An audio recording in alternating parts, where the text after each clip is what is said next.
Here are 5 ways you can increase revenue in your business today with copywriting. And most of these are pretty tactical, so you can deploy them immediately after watching this. Number 1, strengthen your descriptions. How many times have you heard something like this? Join my coaching program for just $3,000. Why would anyone join that? You have to show them that you understand them so you can take away their pain. When you walk into a room of people and they all turn their heads in your direction, do you wish you could just run away? Can you imagine how much better your life would be if you could fearlessly walk into any room, confidently approach any woman, crush any work presentation without a single bead of sweat? Now, what is that all worth to you? Join my coaching program now to change your life once and for all. Now, obviously that was more like a VSL, but you get the idea. Be more descriptive, dig into the pain, show them why they need your service, and test out different pain points to see which one resonates, because every time I do this, there's always one that way outperforms the rest. And then you have your winner. And if you're struggling to find pain points, I'll talk about that in just a second. Number 2, add PS statements in your email marketing. This may seem small, but it's really not. Research says that 90% of people read the PS statement before they even read the email. So what does that mean for you? Well, there are a few things you can do, but here are 2 of my favorites. The first is including a really strong call to action that reinforces the purpose of the email. That way people can decide if it's something they're interested in before they even read the body of the email. This helps you instantly qualify customers without wasting any time or goodwill. It also reframes your email body around your offer, so you don't have to sneak around and pretend like you're not trying to sell something. In addition, I like to add the dream outcome here to get even more specific about who the offer is for, so even more people can easily qualify themselves. Here's an example. PS, imagine actually being excited to go to the beach next summer because you get to show off your 6-pack. Sign up for my fitness coaching now and let's make it happen. Or something like, don't let another summer go to waste because you're too scared to go to the beach shirtless. You get the idea. Now the entire email body becomes a nurture sequence to slowly convince them that they need your service. The other method I like to use here is introducing scarcity. Obviously only do this if you actually have a deadline or a time limit, but it seems like more people will read the body of your email just to make sure it's not something that they can miss out on. So basically I like to think of it like I'm sending them directly to the PS statement, and then it's sending them back to the email body if they're a little bit interested. The email body is then nurturing them and actually forcing them to make a decision. Also, a little bonus tip for emails, you can increase your open rates by 2 to 26% if you just add a first name in the email, which pretty much any CRM has this feature, so I very much encourage it. And by the way, the best time to send a marketing email is Tuesday between 9 a.m. and 12 p.m. Eastern time. Number 3, make everything benefit driven. I'll keep this one short and sweet. Nobody cares about your features. Skip the long product descriptions and include what's in it for them. Business owners love to add all these crazy descriptions like biometric technology. Nobody cares. They just care about what they get. Fingerprint scanner for easy access. You see how much more useful that sounds? Granted, I get it. It doesn't sound as cool. It really doesn't. But once again, this comes down to the why, not the what. We don't care what you have. Tell me why I should care. Number 4, reading all your ad copy and landing pages through the eyes of your ideal customer. This is kind of a little add-on to the last one, but I encourage you to read everything you have written about your business from the perspective of your ideal customer. It's important to have one message for one type of customer here. If you're targeting gym bros and you're using language like gentle and calm, it's probably not going to resonate super well. Words like strong, performance, energetic, those are all going to work a lot better. And this exercise is something super small, but it can make a huge impact. And when you do this, you might also notice how much you use words like I or we or me. Switch those around to say you so people know you're addressing them. Once again, they don't care about you. Number 5, learn hooks. Now, this one is a lot less tactical, but it is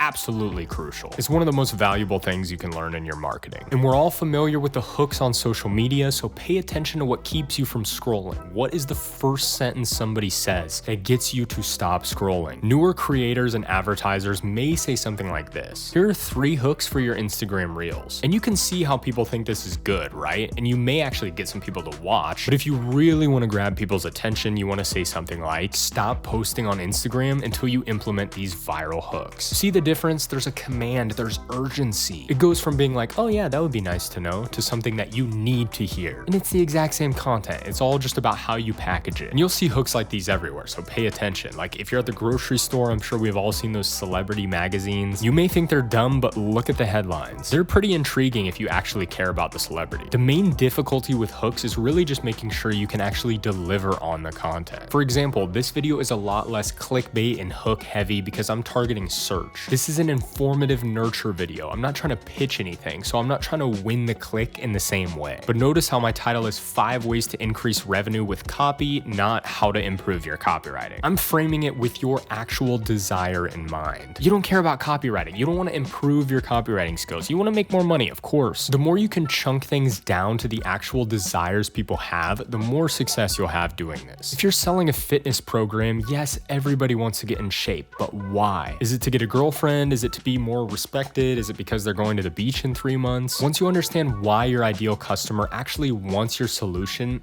then you can dig into that pain point and actually get them to click. Instead of starting with, here's how to get in shape, you could say, do you feel like your wife doesn't look at you the same anymore? Or are you embarrassed to take your shirt off at the beach? Then show them the solution. Immediately remind them of the pain they have, then they'll want your solution. Remember this with content, ads, emails, anything. All right, if you're still here, you get a bonus tip because I love this stuff. Number 6, dumb it down. I need to get better about this when I'm speaking, but your writing absolutely needs to be simple to understand. This isn't just for people who are less intelligent. This is for everyone. I don't care how smart you are, a simplified message will always be better received. I use Hemingway to rank my writing and sometimes ChatGPT to simplify it for me. Big words make people think. No one wants to think, so if you're making them think too hard, you probably already lost the sale. Space out your sentences too. Format it so it's easy to read. Anyway, all of this was very simple, but hopefully I gave you something of use that you can do today. So if you do, let me know how it goes and I'll see you in the next one.